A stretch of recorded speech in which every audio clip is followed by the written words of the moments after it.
Good morning बच्चों।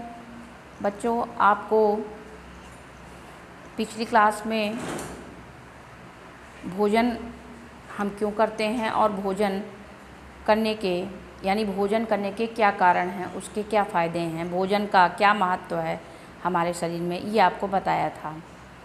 और ये भी बताया था कि भोजन जो हमें प्राप्त होता है, यानी भोजन जो हम करते हैं, वो प्राप्ति के दो साधन हैं।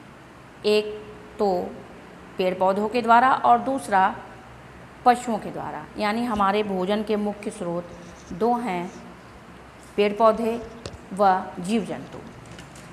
बच्चों, सबसे पहला भोजन का जो स्रोत है पेड़ पौधों में से हम जितने भी फल, सब्जियां, दालें, अनाज जो भी खाते हैं, ये पौधों के विभिन्न भाग होते हैं, जिन्हें हम भोजन के रूप में कहीं ना कहीं किसी न किसी तरह से, कभी फल के रूप में, कभी सब्जी के रूप में, कभी अनाजों के रूप में, कभी दालों के रूप में हम उसे भोजन के रूप में ग्रहण करते हैं।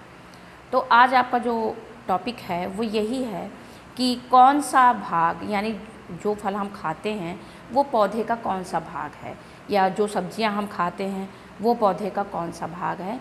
तो आज आपको वही बताऊंगी। तो बच्चों, सबसे पहला जो पौधे का भाग है, यानी शुरुआत जो है वो जड़ से शुरू करते हैं। तो बच्चों, जो पेड़ होते हैं, पौधे होते हैं, उनकी जड़ प्रायः पृथ्वी के नीचे ही होती है। इनमें भोजन के रूप में पौष्टिक तत्व संचित रहते हैं, और जिन जड़ों में पोषक तत्व जड़ों में संचित रहते हैं, उन्हीं जड़ों को हम भोजन के रूप में ग्रहण करते हैं। और ये जो जड़ें होती हैं, पौधों की जो जड़ें होती हैं, ये पृथ्वी से ही अपना भोजन और जल ग्रहण करती हैं।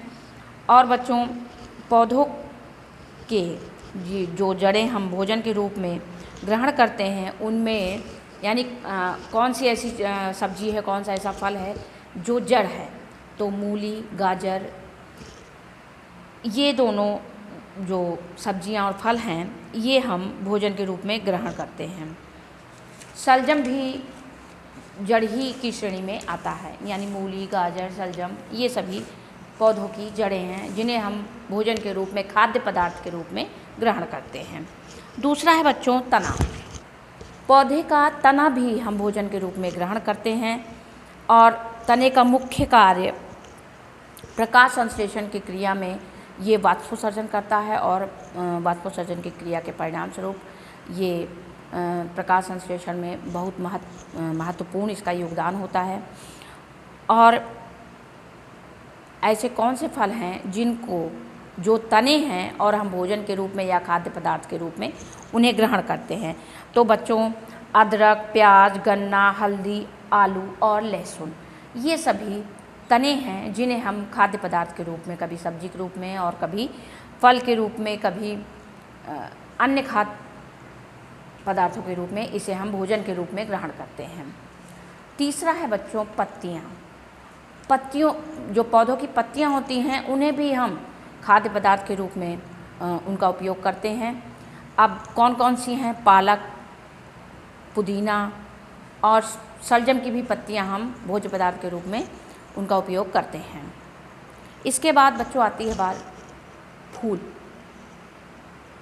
तो पौधे का ये भाग भी हम खाद्य पदार्थ के रूप में उपयोग करते हैं।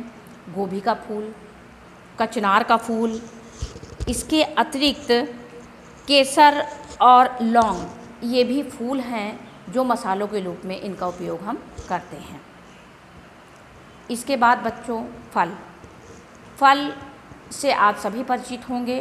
तो फल सूखे भी होते हैं, गूदेदार भी होते हैं, और जो मीठे, रसीले और विटामिन से भरपूर होते हैं, हमारे स्वास्थ्य के लिए बहुत ही लाभदायक होते हैं। और फलों के बारे में ये कहा जाता है कि विभिन्न प्रकार के फलों में प्रचुर मात्रा में अलग अलग विटामिन होते हैं, जिन्हें खाने से हम विभिन्न प्रकार के रोगों से हमारा शरीर सुरक्षित रहता है। और पूरी दुनिया में स्वाद लेकर ये फल खाए जाते हैं। और बच्चों, फल, सूखे फलों में काजू, बादाम, अखरोट ये हैं। तो गूदेदार फलों में आम, अमरूद, केला और बहुत से फल हैं जो हमें पेड़ पौधों से प्राप्त होते हैं। उसके बाद अगला पॉइंट है बच्चों कि पौधों का और कौन सा भाग है। तो बच्चों, बीज अगला भाग है। बीज में जितने भी हम अनाज खाते हैं, जो दालें हम खाते हैं, वो सभी हम पौधों के बीज हैं जो हम भोजन के रूप में, खाद्य पदार्थ के रूप में ग्रहण करते हैं। चाहे वो अरहर, चना, सेम, मटर, मूंग, उड़द, वो सभी, ये सभी दालें ये बीज हैं जिन्हें हम आहार के रूप में ग्रहण करते हैं। इसके अतिरिक्त मिर्च, इलायची भी पौधों के बीज हैं जिन्हें हम मसालों के रूप में उपयोग करते हैं। अब जंतुओं से प्राप्त होने वाले, ये बच्चों पौधों से प्राप्त होने वाले पदार्थ हो गए जड़, तना, पत्तियाँ, फल और फूल और बीज। ये सारे पौधों से प्राप्त होने वाले भोज्य पदार्थ थे। इसके पौधों के अलग अलग पार्ट्स थे जिन्हें हम भोजन के रूप में, खाद्य पदार्थ के रूप में इनका उपयोग करते हैं।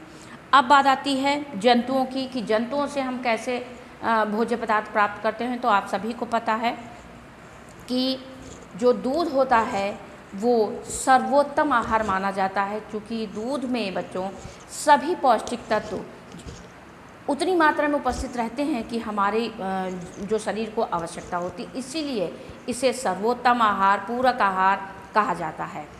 और ये दूध हमें जंतुओं से ही प्राप्त होता है। सभी मादा प्राणियों से हमें ये दूध प्राप्त होता है और सब में लगभग कार्बोहाइड्रेट, प्रोटीन्स, जल, विटामिन्स की जो मात्रा होती है उतनी होती है जो हमारे शरीर के लिए आवश्यक होती है, हमें विभिन्न रोगों से लड़ने के लिए तैयार करता है, शारीरिक वृद्धि और विकास को उचित बनाए रखता है।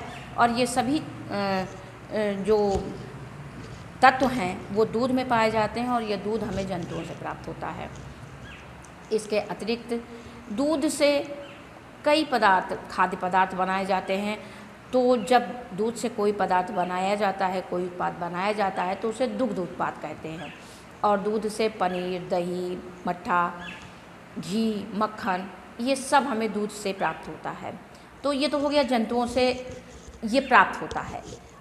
आपको ये भी पता है कि कुछ ऐसे व्यक्ति होते हैं जो मांस का भी सेवन करते हैं। तो इन्हीं जंतुओं से हमें मांस भी प्राप्त होता है, जैसे मछली, बकरी, मुर्गा, मुर्गी, इनका भी मांस लोग इन्हें पकाकर खाते हैं। मुर्गी के अंडे भी खाए जाते हैं। तो ये भी जंतुओं से प्राप्त होने वाला भोज्य पदार्थ है। तो इस प्रकार आपको ये पता चल गया कि भोजन हम क्यों करते हैं और भोजन के मुख्य दो स्रोत हैं, और कौन कौन से, पौधों के द्वारा और जंतुओं के द्वारा। पौधों के कौन कौन से पार्ट हम भोजन के रूप में ग्रहण करते हैं और जंतुओं से हमें भोज्य पदार्थ कैसे प्राप्त होता है। तो ये तो हो गई बच्चों भोजन प्राप्त होने के साधन। अब आपका अगला टॉपिक है विभिन्न जंतुओं के लिए विभिन्न प्रकार के भोजन, यानी कि जो जीव जंतु हैं जिनसे हम भोजन प्राप्त करते हैं वे भोजन के रूप में क्या ग्रहण करते हैं या वो क्या खाते हैं। तो बच्चों, अगर भोजन के आदत के आधार के बारे में बात करें तो जो जीव जंतु होते हैं वो मुख्यतः 3 प्रकार के होते हैं। पहले वो जीव जंतु जो केवल पादप पदार्थ, घास, पत्तियाँ ये खाते हैं। दूसरे जीव जंतु जो पादप पदार्थ भी खाते हैं और जीव जंतुओं को भी खा लेते हैं, ऐसे जीव जंतु होते हैं। और कुछ ऐसे जीव जंतु होते हैं जो केवल मांस का भक्षण करते हैं। तो इन्हीं आदतों के आधार पर जीव जंतुओं को 3 भागों में बांटा गया है, मांसाहारी, शाकाहारी और सर्वाहारी। तो सबसे पहले ऐसे जीव जंतु जो केवल पादप सृष्टि पर निर्भर करते हैं, पादप क्षेत्रों पर निर्भर करते हैं, यानी केवल पेड़ पौधों, हरी पत्तियाँ, घास इसका सेवन करते हैं, ऐसे जीव जंतु शाकाहारी कहलाते हैं। बकरी, गाय, हिरण, खरगोश ये सभी इस श्रेणी में आते हैं। दूसरा है बच्चों मांसाहारी। ऐसे जीव जंतु जो केवल मांस का भक्षण करते हैं और अपना जीवन इनका जीवन इन्हीं पर आधारित होता है, और इनमें शेर, चीता, बाघ, लोमड़ी ये जीव आते हैं। इसके बाद सर्वाहारी। बच्चों सर्वाहारी वो जंतु होते हैं जो पादप क्षेत्र पर भी निर्भर करते हैं और जीव जंतुओं पर भी निर्भर करते हैं, यानी वो हरी पत्तियां, पेड़ पौधे भी खाते हैं और मांस का भी सेवन करते हैं। तो ऐसे जीव जंतु सर्वाहारी में आते हैं और उनमें चूहा, भालू, बिल्ली, कुत्ता आदि आते हैं। बच्चों आज के लिए बस इतना ही कि जीव जंतु कितने प्रकार के होते हैं, उन खाद्य पदार्थ के आधार पर उन्हें शाकाहारी, मांसाहारी और सर्वाहारी में बांटा गया है। बाकी का आपको कल के वीडियो में बताया जाएगा। Thank you.